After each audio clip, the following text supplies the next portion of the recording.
Hi, I'm Carla. I'm joined today by Diana, and this tutorial is on Ardha Chandrasana. Ardha means half, and Chandra is moon.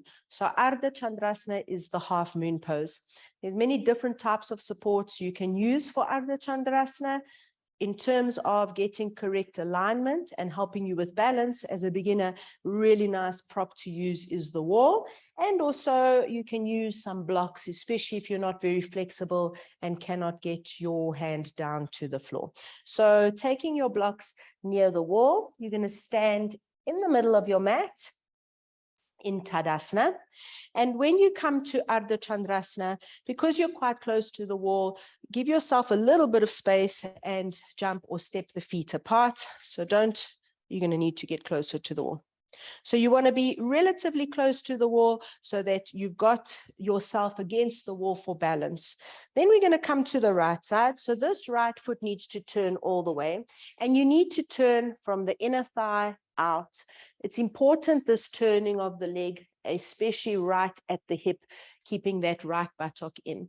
You're going to approach Ardha Chandrasana from Trikonasana. So moving from the right hip to the left, you want to extend over. And already now, if you're using your block for Ardha Chandrasana, take the block now for Ardha Chandrasana. You want to turn that back leg completely out. So the left buttock may not be against the wall, that's fine. You want to open up that left side of the chest and see if you can get your hand to touch the wall.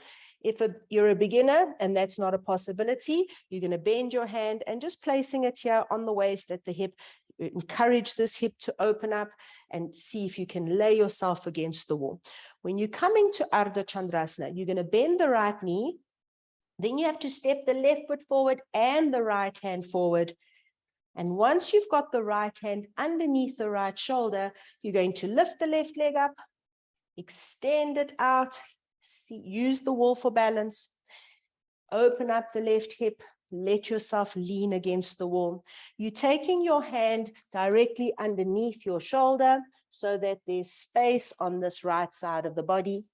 The right leg, you want to keep the muscles of the leg firm and strong, so don't just jam into the knee joint. You'll see Diana is doing a good job of keeping the right toes pointing to the right side, and that is because the right buttock has to tuck in and that whole right leg must turn. Keep lifting the back leg. You want it parallel to the floor. When you've been there for a few moments, if you're able to, you can extend that left arm up. Ardha Chandrasana feels like such a beautiful opening, freeing pose. So just enjoy being here for a moment. You have the support of the wall for balance. When you come out of it, to come out with control, bend that right knee with control. Reach the left leg nicely back so you get a nice big Trikonasana, and then you're going to come up. Turn the feet and step the legs together, coming to Tadasana. Ardha Chandrasana against the wall is helpful for balance and also to keep that alignment of the back of the head and the tailbone. We're going to come to Ardha Chandrasana to the left now, and we're not going to use the wall for this one. So standing in Tadasana, you can still have a brick for height if you need it.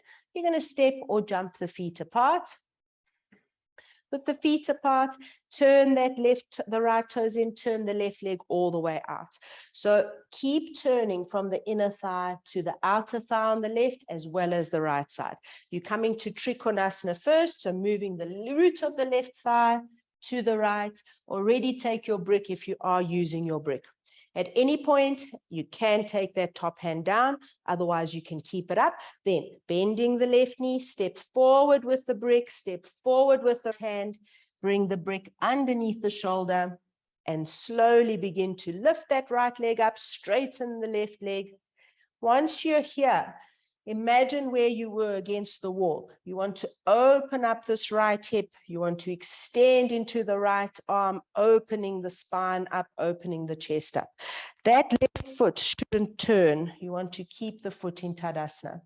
When you lift that right leg, lift from the right inner thigh, get that leg parallel to the floor, and keep a little bit of firmness in that Tadasana foot at the back. Exhale, step back into Trikonasana, and on an inhalation, reach up with that right arm, turn the feet, come back to Tadasana. Right. When you're coming into Ardha Chandrasana, you've had to turn this right leg out so that the right bum stays in. If you let the bum stick out, the knee is going to come to the small toe side, and then the foot is going to turn, and you're going to end up with a very wonky standing leg. So be mindful of that turning in of the buttock, that openness in that groin, so that you can keep that standing leg foot facing directly in the direction that you're going. Another thing to be mindful of once you're in Ardha Chandrasana is not to jam the standing leg knee and overextend the back of the knee. You want to rather keep the leg firm by pushing into the heel and sucking up the knee. The back leg, don't let it fly up too much. Parallel to the floor is fine. The top hand can also stay against the thigh as in the classic pose. Right, so that is Ardha Chandrasana. If you do not have the flexibility to reach the floor, use a block. If you do not have a block, you can also use a short stool or a bench. Thanks, Diana. Thanks for joining us.